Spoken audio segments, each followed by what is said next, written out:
Professor भूगोल विषय के साथ में है। आप सभी का द्विदिवसीय अंतर्राष्ट्रीय संगोष्ठी जो थारू जनजाति की चुनौतियाँ हैं और समाधान हैं उस पर आज द्वितीय दिन आपसे आप सभी का बहुत बहुत स्वागत करता हूँ। हमारा जो विषय है आज वो विषय है थारू जनजाति पर्यटन की संभावनाएं क्या हैं।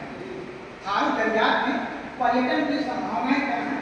सबसे पहले हम सभी लोग पर्यटन के बारे में जानते हैं कि पर्यटन अच्छे है क्या। इन शब्दों का लगातार हम लोग अपने शैक्षणिक भ्रमण में पर्यटन के दौरान शब्दों का संशोधन करते रहते हैं। आखिर ये पर्यटन है क्या। तो ये जो पर्यटन शब्द है ये एक ऐसा क्रियाकलाप है। पर्यटन एक ऐसा क्रियाकलाप है जिसमें व्यक्ति अपने नियमित स्थान से, जहाँ पर व्यक्ति अपना निवास स्थान बनाए हुए है वहाँ नियमित स्थान से दूर आनंद, ज्ञान, स्वास्थ्य या व्यवसाय के उद्देश्य से अस्थायी रूप से यात्रा करता है।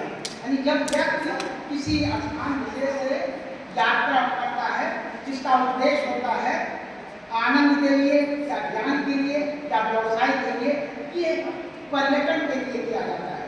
और क्योंकि हम भूगोल विषय से जुड़े हुए हैं तो भूगोल विषय में तो पर्यटन का क्षेत्र बहुत व्यापक हो जाता है, उसका अध्ययन बहुत विस्तृत हो जाता है।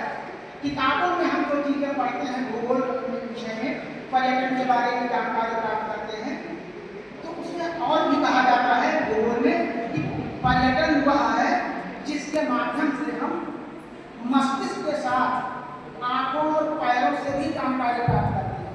कि जो चीज़ें हम पर्यटन किताबों में मस्तिष्क पढ़ते हैं उनके बारे में जानकारी प्राप्त करते हैं, लेकिन क्या होता है जब हम कहीं शैक्षणिक भ्रमण पर टूर में जाते हैं तो क्या है आंखों से उन चीज़ों को देखते हैं।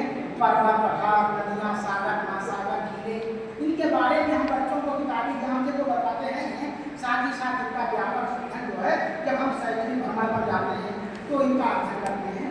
तो इसी क्रम में आइए जो हमारा मेन प्रमुख है कि थारू जनजाति में पर्यटन की क्या संभावनाएं हैं, इनका एक भौगोलिक विश्लेषण करना है। तो थारू जनजाति जो है ये उत्तराखंड, उत्तर प्रदेश और बिहार में पाई जाने वाली प्रमुख एक जनजाति है।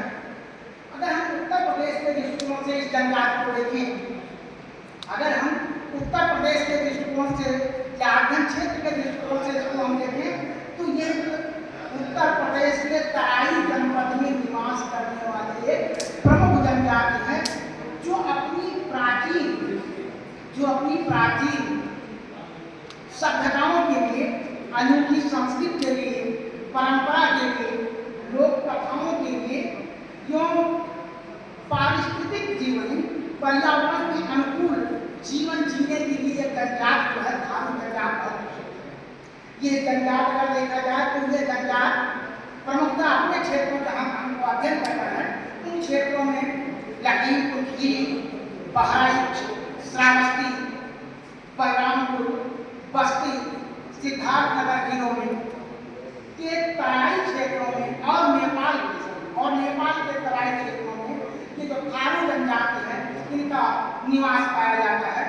थारू जनजाति की संस्कृति, वेशभूषा, रहन सहन, नृत्य का संगीत, लोक कला और सबसे बड़ी बात है कि प्रकृति के प्रति इनकी जो गहरी आस्था है इस जनजाति का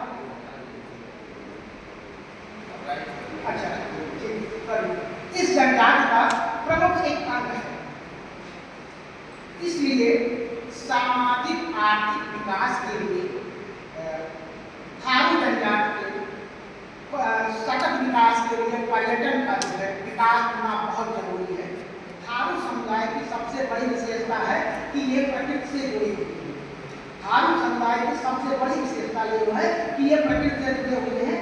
ये जनजाति सदियों से जंगल, नदी और खेतों के साथ साथ सामंजस्यपूर्ण जीवन जीती आई है। उनकी झोपड़ियों की संरचना, मिट्टी की दीवारें, घास और बांस की छतें तथा प्राकृतिक रंगों से सजे अनेक जो चित्र होते हैं ये इनकी पारंपरिक वास्तुकला का विशेष उदाहरण प्रस्तुत करते हैं थारू जिला।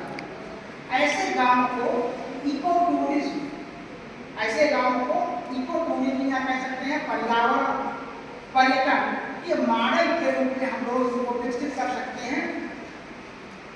पर्यटन यहाँ न केवल ग्रामीण जीवन शैली का अनुभव कर सकते हैं, बल्कि जैव विविधता, पारंपरिक कृषि और हस्तशिल्प जैसी गतिविधियों में भी भागीदारी करते हैं।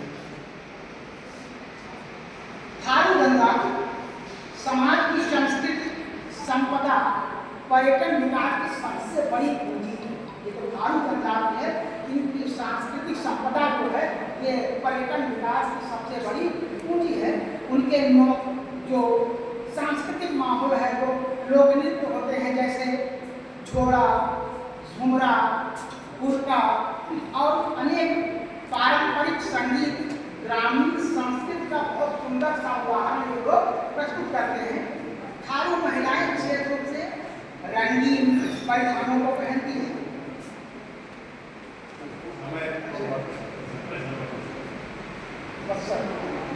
बहराइच जनपद में अगर जो ये जनजात है मुख्यतः ये थारू जनजात कतरनिया घाट के आसपास क्षेत्रों में बहुतायत पाई जाती है और कतरनिया घाट वन अभ्यारण्य थारू संस्कृति और पर्यटन दोनों के संगम का बहुत उत्कृष्ट उदाहरण प्रस्तुत करता है। जो कतरनिया घाट का भूभाग का क्षेत्र है ये बहुत अच्छा उदाहरण प्रस्तुत करता है। आप सभी लोग हमारी बातों को गंभीरता के साथ सुने। आप सभी का बहुत बहुत धन्यवाद।